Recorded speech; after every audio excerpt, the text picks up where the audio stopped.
அனைத்து இந்திய அண்ணா திராவிட முன்னேற்றக் கழகத்தின் தலைவியாக, இந்திய தேசத்தின் தலைவியாக, நாளைய பிரதமராக, தமிழ்நாட்டில் தமிழ் பேசக்கூடிய முதல் பெண்மணி பிரதமராக என்னுடைய இலக்கு அனைத்து மக்களுக்கும் சமமான கல்வி இலவசமாக கொண்டு போய் சேர்க்கப்பட வேண்டும்.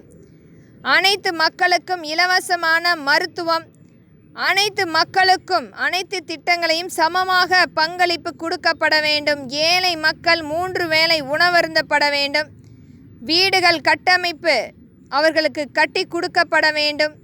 நல்ல தொழிலமைப்பு அமைத்து கொடுக்கப்பட வேண்டும். கூட்டமைப்பு தொழில் மற்றும் கூட்டமைப்பு விவசாயம் சார்ந்த அனைத்துமே கொண்டு போய் முறையாக சேர்க்கப்பட வேண்டும்.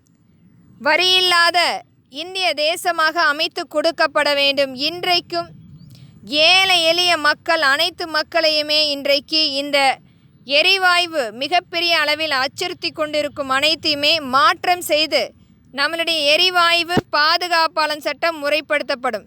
இதனால் விவசாயம் சார்ந்த மற்றும் தொழில் சார்ந்த அனைத்து மக்களுக்கும் ஒரு நல்ல தீர்க்கமான ஒரு திட்டமாக நம்மளுடைய எரிவாயு பாதுகாப்பாளர் சட்டம் முறைப்படுத்தப்படும். இச்சட்டத்தின் கீழ் அனைத்து மக்களுக்கான ஒரு எளிமையான முறையில் கிடைக்கக்கூடிய டீசல் மற்றும் பெட்ரோல் விலை குறைக்கப்பட்டு 50 ரூபாயாக கொண்டு வரக்கூடிய திட்டமாக அமலாக்கம் செய்யப்படும்.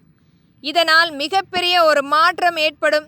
நம்மளுடைய அனைத்து இந்திய அண்ணா திராவிட முன்னேற்றக் கழகம் ஆட்சி அமைக்கும் போது முறைப்படுத்தும் திட்டமாக இச்சட்டம் அமலாக்கம் செய்யப்படும். இது அனைத்து மாநிலத்துக்குரிய சட்டமாகவும் மக்களுக்குரிய சட்டமாகவும் மக்களாட்சி நிலவப்பட வேண்டும் என்பதற்கான சட்டமாகவும் திகழப்படும் என்பதை திறன்பட வலியுறுத்துகிறேன். நன்றி.